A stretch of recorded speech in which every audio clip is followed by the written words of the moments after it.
С одной стороны от Хабаровска за Амуром Китай, а с другой – еврейская автономная область. Единственная, кроме Израиля, еврейская национальная автономия. Чтобы попасть туда из Хабаровска, стоит лишь пересечь тот самый мост, изображенный на 5000-ной купюре.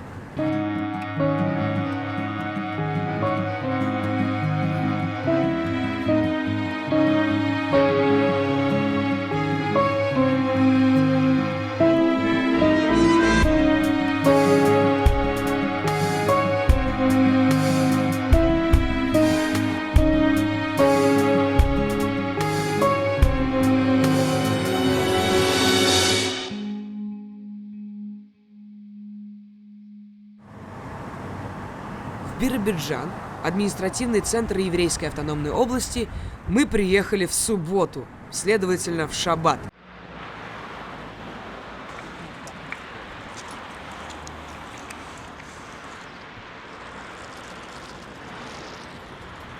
Работал здесь только ресторан. Мы его, разумеется, посетили. Съели мало, а заплатили, к сожалению, много. И с полупустыми желудками отправились осматривать такой же полупустой город.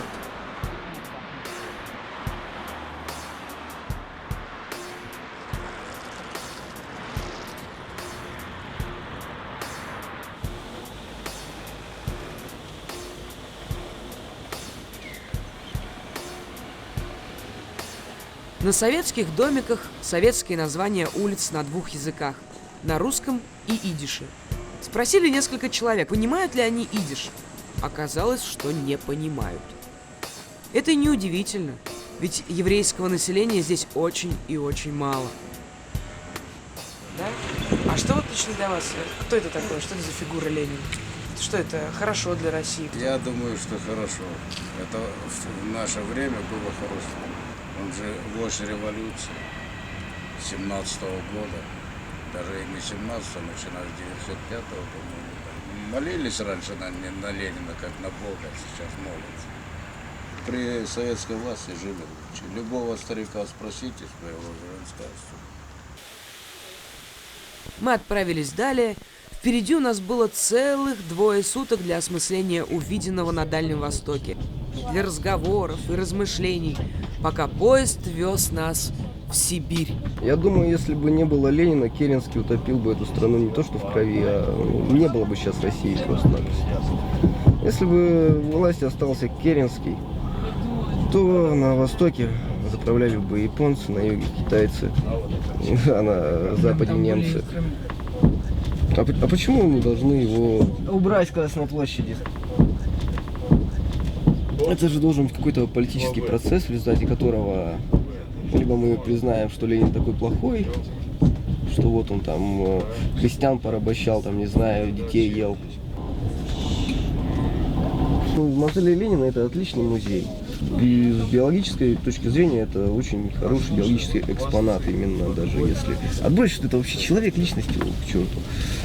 У него очень пример отличного бальзамирования, как такового, вещь в себе. Только поэтому его стоит там держать.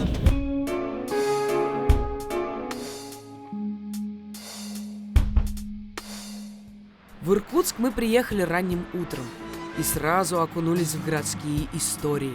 Жители Иркутска рассказывают, что под городом находится множество подземных ходов. Для чего они были прорыты, никто не знает. До революции в Иркутской губернии были огромные поселения политических заключенных. Может быть, это они, пытаясь сбежать, прокапывали подземные ходы? После событий 1917 года многие из них оказались на свободе и участвовали в политической борьбе за власть в городе.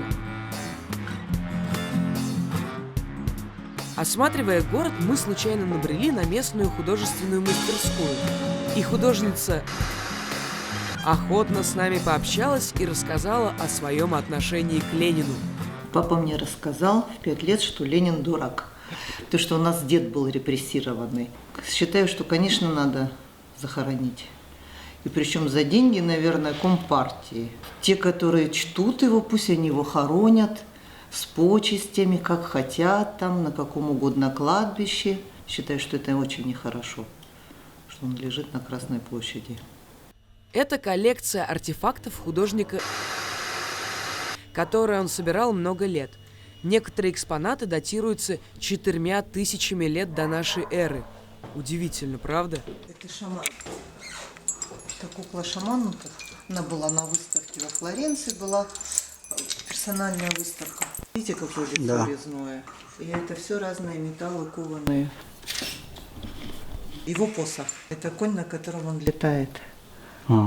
Видите, какая резьба? Да, Но нигде как бы ничего подобного нету. Во Флоренции его называли, когда мы там были с выставкой, говорили: о, вы гений, гений. Да ну так никто не работает, потому что когда приводишь эту куклу, она становится центром экспозиции. Каждый шаман придумывал как бы себе, реальный шаман, да? Но художник тем более придумывает своего шамана. Здесь вот солнце. В Иркутске полно художников. Мы познакомились еще с одной художницей. Это можно пустить в любые стороны. Это защита. Она должна здесь висеть. Дело в том, что в мавзолее лежат только те, которые соответствуют движению народа и пониманию народа. Закончилось движение коммунизма. Я считаю, что человека нужно захоронить по христианским понятиям. Если человек лежит в мавзолее в России, то в России полагается человека уложить в землю. Пытались создать что-то подобное. Вы посмотрите, мавзолей — это что-то подобное ступенькам Майя. Но не получилось. Никакой не открылся портал. Смотрели, делали, но ничего не получилось. Человека нужно отпустить спокойно, потому что строй прошел. Я лучше колокол российский посмотрю, чем на Ленина, лежащего и мертвого.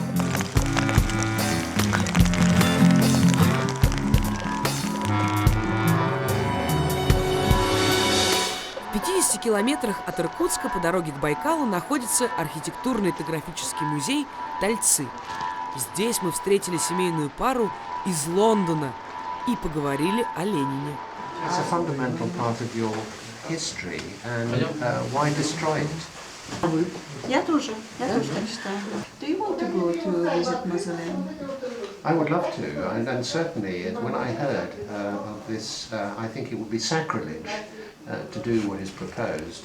I immediately wanted to make sure that we went and visited before it happened. Мы ужасно любим.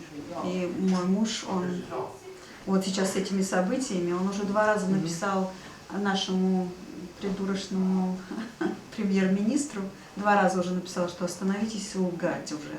Остановитесь лгать насчет России. Вашему этому, извините, английскому? Да. Ага. Я считаю, что идея вообще социализма замечательная идея. Замечательная идея. Но дело все в том, что, конечно, это нужно человеку дорасти до Сталина. А до Сталина мы, к сожалению, не доросли. Сейчас мы направляемся к озеру Байкал. Иркутск расположен в 70 километрах от него.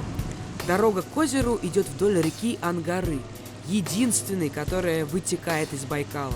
Все другие реки впадают в него. Есть такая бурятская легенда. У Байкала была дочь Ангара. Хотел он отдать ее замуж за Иркута. Но Ангара не любила Иркута, а любила она Енисея.